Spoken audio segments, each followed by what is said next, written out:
शरद पवार। अध्यक्ष जी, सदन के सामने जो प्रस्ताव सदन के नेताजी ने यहाँ लाया है,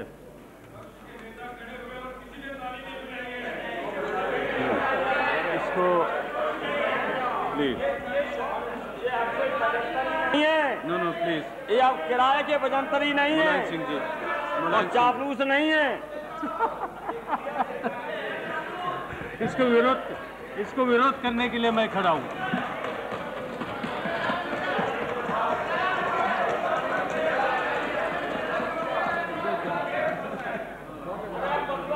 विरोध के साथ साथ मैं सदन को और देशवासियों को आश्वासन दिलाना चाहता हूं कि जब हम इस प्रस्ताव को विरोध करते हैं तो विरोध के साथ किस तरह से हम विकल्प दे सकते हैं, इस बारे में हमारे मन में बिल्कुल साफ राय है। जो हमारे साथी इस काम के लिए हमें सहयोग देने वाले हैं, सभी ने मिलकर इस पर बात की और जैसे लालू प्रसाद यादव जी ने कहा,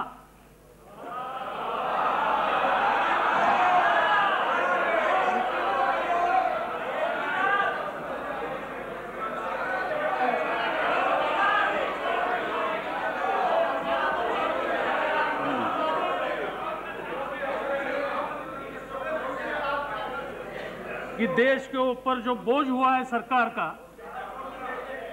वो सांप्रदायिक सरकार जाने के बाद हम 1 घंटे में बैठकर इससे रास्ता निकालेंगे और देश के सामने एक विकल्प देंगे।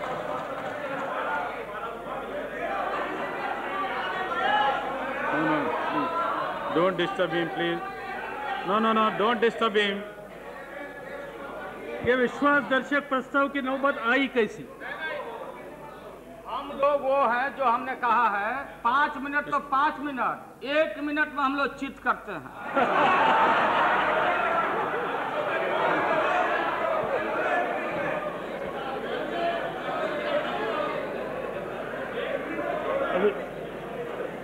श्री कृष्ण जी की वाणी यहाँ हुई है और इसलिए इस बारे में मुझे कोई ज्यादा कहने की आवश्यकता नहीं। एक तो बात माननी चाहिए हम सभी साथियों ने कि जो 13 महीने चुनाव का निर्णय भारत के देश की जनता ने देशवासियों को सामने रखा था, इसे किसी पॉलिटिकल पार्टी को स्पष्ट बहुमत इस देश की जनता ने दिया नहीं था। वोटिंग पैटर्न देखिए, किसी को नहीं था।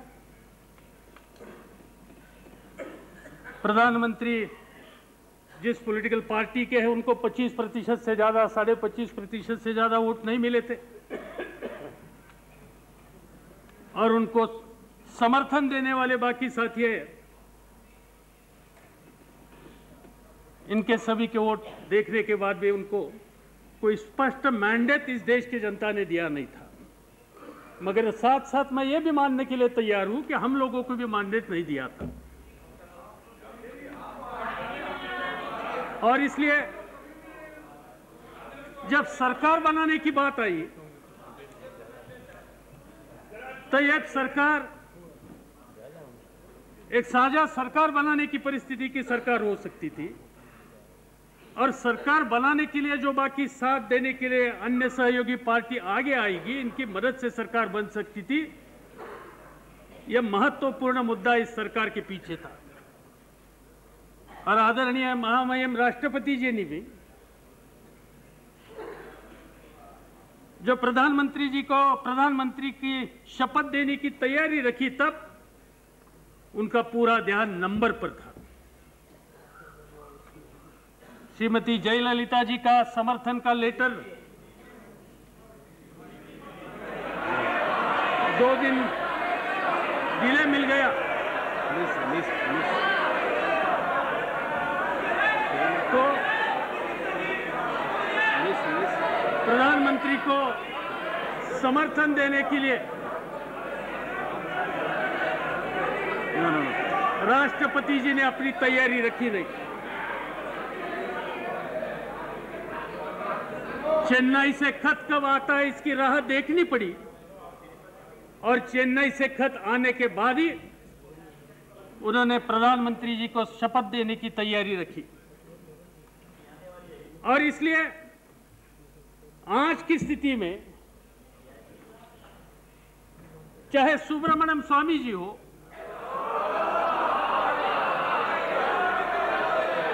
चाहे सरदार बूटा सिंह हो, चाहे चौथाला जी हो, चाहे एआईडीएमके हो, इन सभी का समर्थन इस सरकार को था। और जिस दिन इस सभी पॉलिटिकल पार्टीज और नेता ने अपना समर्थन वापस ले लिया, उसी क्षण पर इस सरकार को सरकार चलाने का अधिकार इस सदन में, इस देश में रहा नहीं, वो अधिकार उन्होंने खो लिया है।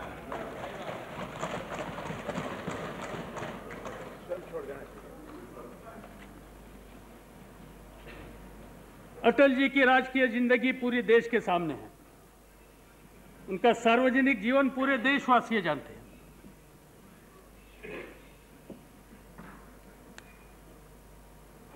एक मॉरल बेस्ड पॉलिटिक्स करने का काम उन्होंने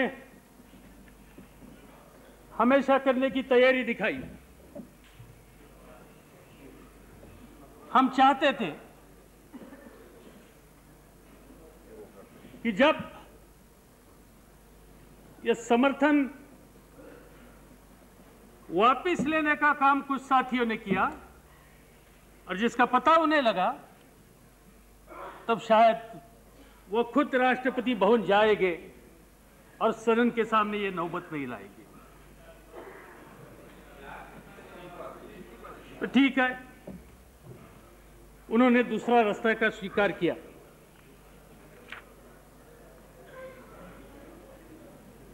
दो दिन में इसकी भी परिस्थिति पूरे देशवासियों के सामने आने वाली है। और जो कल कर सकते थे, शायद शनिवार को इस सदन में उनको बहुमत में ये देखने के बाद करने की परिस्थिति उनके ऊपर आएगी।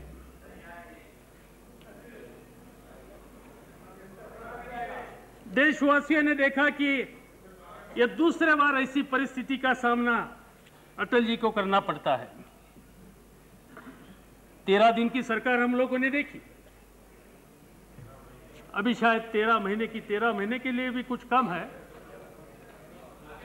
13 महीने की सरकार आ रही है। मैं सोच रहा था कि what exactly achievement of this government, what exactly this government has done in last 12.5 months or 13 months, and I have to accept this. The only sole achievement of this government, irrespective of so many contradictions, this government has survived. Without that, I don't find a single contribution of this government in last 12.5 months. और इसलिए ये सरकार बच गया 13 महीने, यही बहुत काम अटल जी के नेतृत्व पर यहां हुआ था।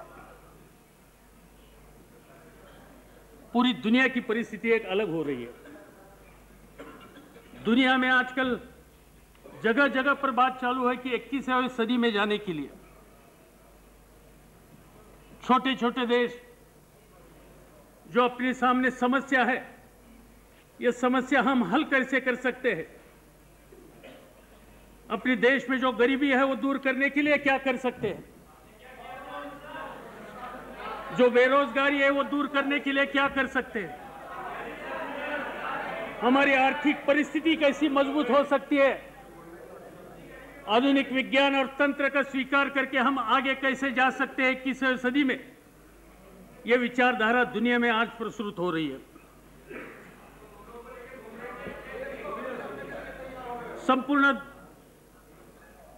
देश को एक रखकर इसमें शायद हम भी कुछ कर सकते थे,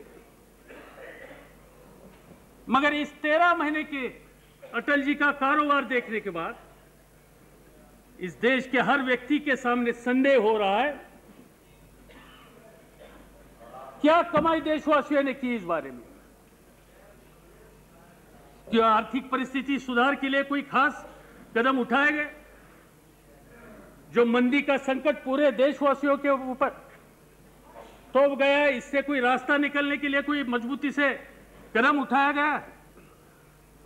औद्योगिक उत्पादन जो घट गया वो और ही घट कर रहा है, इसमें दुरुस्त करने के लिए कुछ कदम उठाया? बेरोजगारी जो बढ़ गई वो कम करने के लिए कोई कदम उन्होंने उठाया? जो हमारे पड़ोसी और देशों के साथ व्यापार होता है, जो ट्रेड है, वो ट्रेड सुधारने के लिए कुछ कदम उठाए?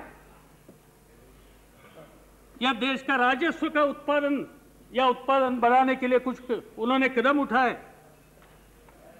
यह देश के अहम सवाल है, जैसे यूनिवर्सलाइजेशन ऑफ प्राइमरी एजुकेशन हो, महिलाओं को समान संधि देने का सवाल हो, ऐसे कुछ महत्वपूर्ण सवाल के बारे में कुछ कदम उठाए?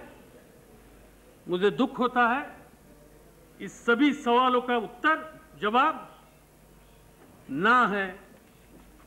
इस 13 महीने में इस बारे में कोई सख्त कदम उठाया, ऐसी परिस्थिति देशवासी देख नहीं रहे। भारत जैसे देश को जब हम यहां की समस्या पर मात करके आगे जाने की बात करते हैं, विकास के रास्ते पर जाने की बात करते हैं,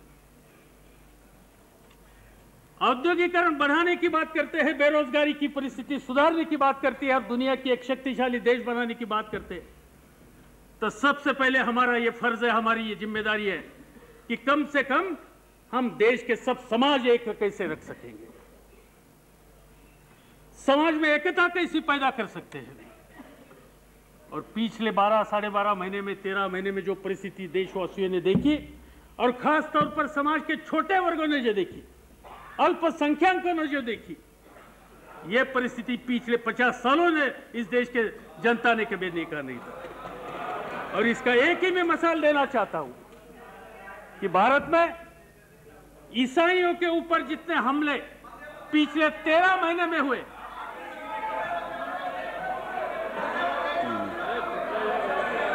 पिछले 50 सालों में ईसाइयों पर इस देश पर जितने हमले हो गए, इनमें से 50% से ज्यादा हमले पिछले 12.5 महीने में इस देश में हो गए। ये क्या शर्मनाक बात नहीं? जो बात हो गई, जो कोई परिस्थिति हमने उड़ीसा में देखी, वो कोई देश की प्रशंसा करने वाली परिस्थिति है? ऑस्ट्रेलियन मिशनरी को वहां जिस तरह से जलाया, उनके मासूम बच्चों को जिस तरह से जलाया, इससे क्या दुनिया में भारत की प्रतिष्ठा बढ़ जाती है? और सबसे ज्यादा गंभीर बात यह है कि जब ऐसी परिस्थिति होती है, उनको जो जिम्मेदार होने वाली शक्तियां होती है, संगठन होती है, इन संगठन का समर्थन देने का काम हमारे गृह मंत्री जी कहते हैं। हमारे गृह मंत्री जी ने कहा कि मैं उन संगठनों को जानता हूं कि वहां कोई गुंडागर्दी या जहां कोई क्रिमिनल एक्टिविटीज के बारे में आज तक मेरे सामने कुछ बात नहीं है। सर्टिफिकेट दे दिया, बिना जांच सर्टिफिकेट दे दिया। रक्षा मंत्री ने इस बारे में क्या कहा, इस बारे में ज्यादा मुझे कोई कहना नहीं। गए वहां 2 घंटे में उन्होंने उड़ीसा में जाकर सब परिस्थिति देखी और देश के सामने बताया कि वाजपेयी सरकार को डिस्टेबलाइज करने के लिए यह परदेशी साजिश है। 2 घंटे में रक्षा मंत्री साहब ने कह दिया। इन्वेस्टिगेशन पूरा भी नहीं था, इन्वेस्टिगेशन पूरा भी नहीं था, तब यह परदेशी साजिश हो गई। पूरे देशवासियों को मालूम है इस साजिश में इस सरकार को मदद करने वाली कोई सांप्रदायिक शक्ति संगठन उन लोगों का हाथ है, और इसलिए इस सरकार को इस अधिकार पर रहने का अधिकार कितना है, इस बारे में हम लोगों को बोलने की आवश्यकता है। मैं समझता था कि ऐसे परिस्थिति में कम से कम प्रधानमंत्री जी देशवासियों के सामने कोई नया रास्ता दिखाएंगे। उन्होंने बात शुरू की इस बारे में, कन्वर्शन पर बहस हो जाए, धर्मांतर पर बहस हो जाए। इतनी गंभीर परिस्थिति पैदा हुई इस देश में। पिछले 50 सालों में ईसाई की परिस्थिति इस देश में जो हम सब लोग देख रहे हैं, एक धर्म ऐसा, इस धर्म की आबादी दिन ब दिन कम हो रही है, बाकी सभी धर्मों के लोगों की आबादी बढ़ रही है, मगर ईसाइयों की पॉपुलेशन कम हो रही है। और जब कम हो रही है, सब आंकड़े सरकारी है, और ऐसे परिस्थिति में प्रधानमंत्री ने अटल जी ने देश के सामने विषय रखा कि नेशनल डिबेट हो जाए कन्वर्शन के इशू पर। मैं समझ सकता था कि बेरोजगारी के इशू पर हुई उन्होंने नेशनल डिबेट की बात करते थे। मैं समझ सकता था कि गांव वालों की परिस्थिति दुरुस्त करने के लिए कुछ सख्त कदम उठाने के लिए नेशनल डिबेट की बात उन्होंने हमारे सामने रखी। मैं समझ सकता था कि स्टेट एंड सेंट्रल के फंड्स के हम किस तरह से इस्तेमाल कर सकते हैं, सब्सिडीज के बारे में क्या हो सकती है, इस इश्यूज के बारे में नेशनल डिबेट हो सकते थे। मगर ये इश्यूज प्रधानमंत्री जी को महत्वपूर्ण इश्यूज लगे नहीं, उनको कन्वर्शन का इशू महत्वपूर्ण लगा, क्योंकि देश के बारे में जो सोच है वो सोच दिल्ली में बैठकर पूरी देश का नक्शा मद्देनजर रखते हुए करने की जो आवश्यकता है, वो आवश्यकता प्रधानमंत्री जी ने दिखाई नहीं। शायद उनको संदेश आया होगा नागपुर से, और जो नागपुर से संदेश आया था, इस संदेश का आधार लेकर उन्होंने कन्वर्शन पर डिस्कशन करने की बात देशवासियों के सामने कही। कोई जरूरत नहीं यहां जो परिस्थिति पैदा हो रही थी, जिस तरह से सरकार चालू थी, प्लीज, जिस तरह से सरकार चालू थी, इससे नाराजगी उनको समर्थन देने वाले साथियों के मन में थी, और ये नाराजगी उनको समर्थन देने वाले साथियों तक सीमित नहीं थी, उनके मंत्रिमंडल में काम करने वाले लोगों के मन में भी इसकी नाराजगी थी। और इसका एक मिसाल, मैं मदन लाल जी खुराना का जो खत, देखिए सुषमा जी का चेहरा भी बदला। क्या लिखा उन्होंने? I have earlier also sent a letter to Shri Advani ji and stated that the central leaders are surrounded by careerists and power brokers, which has resulted in decision not being objective but according to per se place and wish. ये कहा है मदन लाल खुराना जी ने।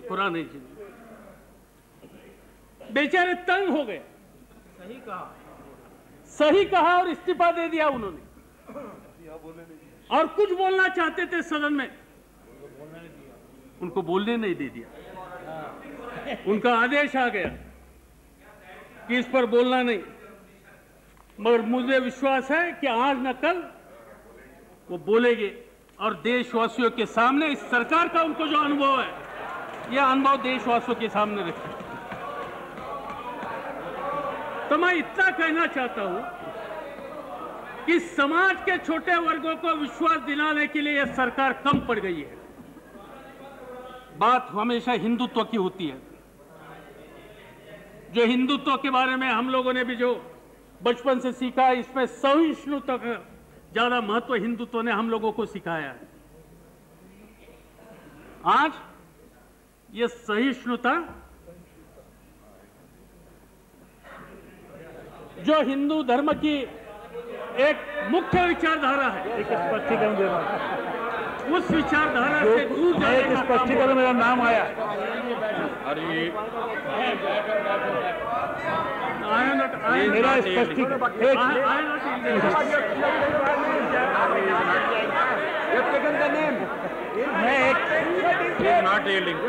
मेरा नाम अध्यक्ष जी, एक तो मैं ये कहना चाहता हूं कि जो आपने अंग्रेजी में कहा है, मैंने तो हिंदी में पत्र लिखता हूं, अंग्रेजी में नहीं लिखा, इसलिए जो कुछ आप कह रहे हैं उसका वो मतलब नहीं है जो आप कह रहे हैं। एक तो मेरा ये कहना है, और यहाँ मैं कुछ कहने वाला नहीं हूँ, इसलिए मैं आपको मेरा आपसे सिर्फ अनुरोध है कि आपके जो मन की बात है कभी तो सदन के सामने रखिए। जो आप कहना चाहते हैं एक बार पूरे देशवासियों को सदन को समझने दीजिए। मुझे मालूम है कि आपकी पीड़ा क्या है, अपने शब्दों में रखूंगा, आपके कहने को नहीं रखूंगा। ठीक है, आपके शब्दों में रखिए, मगर जो पीड़ा है वो पीड़ा ही रहेगी, इस बारे में मुझे विश्वास है। No, no, please. तो सवाल यह है कि यह सब सांप्रदायिकता, समाज के छोटे वर्ग के बारे में गैर विश्वास की भावना, यह कंट्रीब्यूशन इस सरकार की पिछले 12.5 महीने में 13 महीने में है। उनको कोई जो हिंदुवाद हो, ये सब चुनाव के लिए नारे थे, पूरे देशवासियों को पता लगा। मैं एक 10 दिन पहले गया था वाराणसी जी, प्रधानमंत्री जी, और वाराणसी जाने के बाद सुबह उठकर जरा गंगा घाट कभी देखे नहीं थे, देखने के लिए गए, और वहां की जो परिस्थिति हमने देखी, जो पानी देखा, जिस तरह से मरे हुए जानवर वहां देखे, और जिस तरह से मैंने वहां के लोगों से बातचीत की, और सब लोग कहते थे कि राजीव गांधी जी ने गंगा एक्शन प्लान जो शुरू किया था, यह एक्शन प्लान के बारे में उत्तर प्रदेश की सरकार हो या दिल्ली की सरकार हो, किसी ने ध्यान नहीं दे दिया, और किसी ने इस पर ध्यान दे दिया नहीं। भाई, इस गंगा का नाम लेकर, अयोध्या का नाम लेकर, वाराणसी का नाम लेकर राजनीतिक फायदा लेने का काम जिस पार्टियों ने किया, कम से कम इस देश की जनता का जो भावना का प्रतीक है, आधार है, इस पर तो ध्यान देने के लिए कुछ कदम उठाए गए। ऐसी भावना वाराणसी की जनता की थी, और वो कहते थे कि 12 महीने में जिस तरह से इस सरकार ने सभी कामों के बारे में देखने के बाद इस पर हमारा विश्वास बिल्कुल रहा नहीं, आप कोई दूसरा विकल्प जल्दी दीजिए, तब तक वहां की परिस्थिति सुधरेगी नहीं। यह परिस्थिति हो गई, वहां क्या स्नान करेंगे भाई। दूसरा क्षेत्र आप देखिए, जैसी देश का एकता का सवाल है, जैसी सबसे बड़ी महत्वपूर्ण समस्या है देश की आर्थिक स्थिति की। आज औद्योगिक उत्पादकता कम हो रही है। मैं जिस क्षेत्र का प्रतिनिधित्व इस सदन में करता हूं, इसमें एक विभाग ऐसा है जहां मेरे स्टेट की सबसे ज्यादा कारखानदारी है, जिसको पिंपरी चिंचवड़ कहते हैं। टेल्को की फैक्ट्री हो, बजाज ऑटो की फैक्ट्री हो, किर्लोस्कर की फैक्ट्री हो, ऑल मेजर इंडस्ट्रीज जो मेरे स्टेट पे, इनमें से बहुत से हिस्सा उस क्षेत्र में। आपको ताज्जुब लगेगा, 50% से ज्यादा कारखाने, नए कारखाने वहां बंद हो गए, और जो छोटे कारखाने हैं, जो मेजर इंडस्ट्रीज को मदद करने वाली थी, जो मेजर इंडस्ट्री को मदद करने वाली है, और खासकर जो एंसेलरीज इंडस्ट्रीज थी, कि जिस एंसेलरीज इंडस्ट्री पर समाज का छोटा कारागिर अपना घर का कारोबार चलाता है, यह एंसेलरीज इंडस्ट्री में 70% से ज्यादा इंडस्ट्री आज वहां बंद हुई है, और एक शहर में 50,000 से ज्यादा मजदूर आज बेरोजगार हो गई, आज उनको रोटी मिल नहीं रही। ये परिस्थिति सबसे ज्यादा डेवलप इंडस्ट्री जिस शहर में, इस शहर की है। क्या परिस्थिति होगी पूरे देश में, क्या परिस्थिति हो गई पब्लिक सेक्टर की। जिस तरह से कदम आपने उठाए, इससे यह बेरोजगारी कम करने के लिए, कारखानदारी चलने के लिए, औद्योगिक उत्पादकता बढ़ाने के लिए कोई कदम इस सरकार ने उठाया नहीं, और इसकी पूरी कीमत पूरे देशवासियों को देनी पड़ती है। स्वदेशी का नारा कई सालों से हम देखते हैं, क्या परिस्थिति है इस बारे में। आज दुनिया भारत को एक डंपिंग ग्राउंड बना रहा है। शक्कर के क्षेत्र में यही हुआ। पूरी अगली साल की देश की जो जिम्मेदारी है, जरूरत है, वो पूरी करने की ताकत इस देश के किसानों की है जो गन्ना पिकाने वाली। और इतनी चीनी यहां पैदा होने के बाद आज भी दुनिया से शक्कर यहां लाने के लिए इजाजत दे दी। पड़ोसी देशों से शक्कर लाने के लिए यहां इजाजत दे दी। और यहां 4 करोड़ से ज्यादा जो गन्ना पिकाने वाला किसान है, उनकी परिस्थिति खराब करने का काम इस सरकार की नीति ने किया। और वो सभी क्षेत्र में ये हो रहा है। भारत डंपिंग ग्राउंड हो रहा है और नारा दे रहे स्वदेशी का। और ये जो परिस्थिति देखने के बाद उनको अधिकार सरकार चलाने का रहा है, इस पर किसी का इस देश में विश्वास नहीं रहा।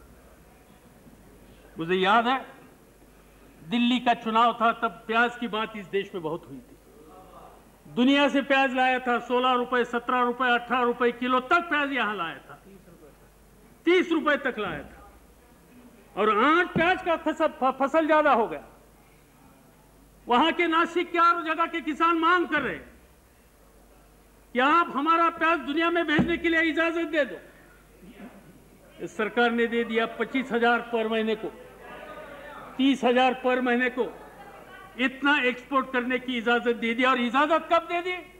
जब किसानों के पास जो माल था वो बाजार में, मंडी में गया, मंडी में वहां उन्होंने बेचने के बाद कि जिनका कॉस्ट ऑफ कल्टीवेशन में उनको मिले नहीं, कीमत मिली नहीं, वो बेचने के बाद व्यापारियों के पास वो माल जाने के बाद उसको एक्सपोर्ट करने की इजाजत दी। पूरा मुनाफा देने का प्रबंध इस सरकार ने किया। व्यापारियों को और किसानों को तंग करने का काम इसी सरकार ने किया। यही परिस्थिति आलू की है, यह है बाकी सभी किसानों की जो पैदावारी है कि उनकी परिस्थिति है। और इसका पूरा असर पूरे देश में बुरा हो रहा है। गांव में रहने वाला आज किसान तरस रहा है। जब जब हम लोग कहां भी जाते हैं तो लोग पहला सवाल पूछते हैं कि यह नौबत कब आप दूर करेंगे। मुझे खुशी है कि जयललिता जी ने कुछ समझदारी से कदम उठाने की तैयारी की है और इससे इस देश की जनता से, जिसका छुटकारा देश की जनता चाहती है, उनकी प्रक्रिया आज शुरू हुई है। एक क्षेत्र ऐसा नहीं। इंफ्रास्ट्रक्चर के बारे में बहुत बातें कही गई, बिजली की उत्पादकता बढ़ाने के लिए बात बहुत बार की गई, साक्षात प्रधानमंत्री ने भी इस बारे में महत्व दे दिया। मगर पिछले 12-13 महीने में पूरे देश में जो पुराने बिजली के प्रकल्प हुए थे वो पूरे हो गए और शायद वो देश को समर्पित किया गया। ये बात छोड़कर कोई नए प्रकल्प लाने के लिए कुछ कदम उठाए, ऐसी परिस्थिति पूरे देशवासियों के सामने नहीं।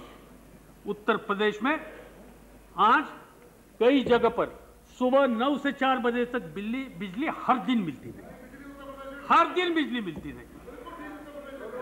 ना ठीक है, वो बताएंगे आपको।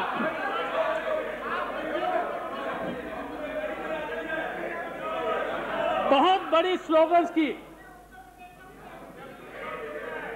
पूरे देश में बड़े महामार्ग बनाएंगे, बिजली के केंद्र बनाएंगे, नए पोर्ट बनाएंगे, मगर पिछले 13 महीने में इस सभी क्षेत्र में बड़ी इन्वेस्टमेंट दुनिया से आई या इस देश में तैयार हुई, ऐसा एक मिसाल देने की परिस्थिति इस सरकार की नहीं। ये सभी इंफ्रास्ट्रक्चर स्टेज के बारे में इस सरकार ने बिल्कुल नजरअंदाज करने का काम किया है। मैं तो सोचता था कि कम से कम टेलीकॉम पॉलिसी में थोड़ी बहुत कोई सुधार करेंगे। दुनिया की इन्वेस्टमेंट वहां हुई, थोड़ा बहुत कुछ काम किया, मगर जो किया वो पूरा किया नहीं। यहां पूरा दुनिया को एक मैसेज भेजने की आवश्यकता थी कि हम टेलीकम्युनिकेशन क्षेत्र को महत्व देते हैं। कम्युनिकेशन फील्ड की एक अलग कीमत दुनिया में है और इसमें भारत पिछड़ा नहीं रहना चाहिए, इस बारे में हमारा ध्यान है। मगर वहां भी जिस तरह से ब्यूरोक्रेटिक अप्रोच सरकार में बैठने वाले साथियों ने ले लिया, इससे पूरे दुनिया के सामने एक मैसेज गया है कि इस देश में कुछ हो नहीं सकता और इससे हमारे देश का इन्वेस्टमेंट क्लाइमेट खराब हो गया और नई पूंजी इस देश में आने के रास्ते सब बंद हो गए। और इससे सबसे ज्यादा जिम्मेदार कौन हो? तो इस सरकार के बारे में दुनिया के मन में गैर विश्वास की भावना और इसकी परिस्थिति आज देश के सामने हम लोगों को देखना पड़ती है। मुझे खुशी है कि इस साल बारिश अच्छी थी, किसानों ने मेहनत की, फसल अच्छा देखा। मगर इससे पहले भी इस सदन में बात हुई थी कि हुकूमत में आने के बाद हम किसानों के लिए एक नई कृषि नीति जल्दी से जल्दी लाएंगे।